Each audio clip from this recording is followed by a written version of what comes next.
From Washington, this is VOA News.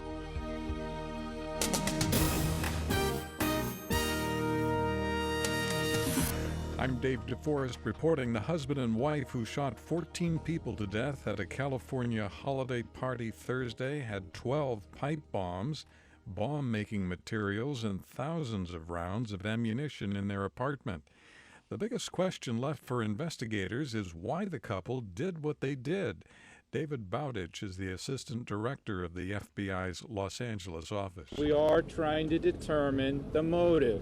We do not yet know the motive. We cannot rule anything out at this point. Syed Rizwan Farook and his wife, Tashfeen Malik, were killed in a shootout with police near the handicapped training center, where they shot and killed 14 people and wounded 21. British fighter jets have carried out the first airstrikes in Syria targeting the Islamic State following a vote in Parliament. Henry Ridgwell reports. Just hours after military action was approved, 4 British Tornado jets took off from their base in Cyprus to attack Islamic State targets in Syria. The first bombs were dropped on the Omar oil refineries in the east that it's believed were used to fund the terror group. Britain has sent 8 further jets to its base in Cyprus as the bombing campaign intensifies. Henry Ridgwell, London. Fighting was reported in central Somalia Thursday, a day after the leaders of the rival Puntland and Galmudug administrations signed a peace agreement. Medical officials say at least 10 people were killed, more than 30 wounded. UN Secretary General Ban Ki-moon urged negotiators at climate change talks in Paris to adopt a universal agreement to begin alleviating the effects of global warming. The UN chief spoke to reporters before returning to Paris Thursday to rejoin the conferees, hope to have an agreement by the end of the week. This is VOA News. Switzerland's Justice Ministry has identified FIFA Vice Presidents Alfredo Hauit and Juan Angel Naput as the 2 Latin Americans arrested Thursday in the latest raids targeting officials of the World Football Organization. The ministry said both men opposed their extradition to the United States. Swiss officials indicate the U.S. suspects the men of accepting bribes worth millions of dollars.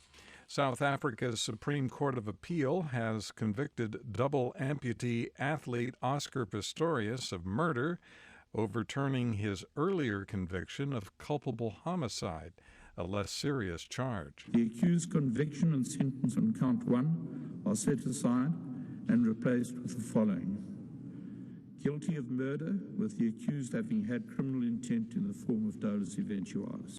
The court announced its ruling Thursday in the case of the Olympic star who was convicted last year of the 2013 shooting death of his girlfriend, Riva Steenkamp. The judge said regardless of whether Pistorius thought he was shooting an unknown intruder or knew it was his girlfriend, he should have known his actions would cause death. U.S. women soldiers will be able to drive tanks and fire mortars in the near future. The Pentagon is planning to open all combat positions to women beginning in the new year.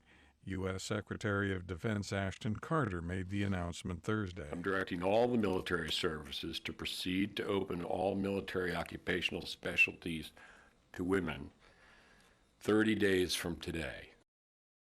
Ashton Carter. The head of the U.S. Central Bank told Congress Thursday a growing economy is boosting employment and rising toward a healthier rate of inflation. Federal Reserve Chairman Janet Yellen said the economy is moving toward the Fed's 2% inflation target rate.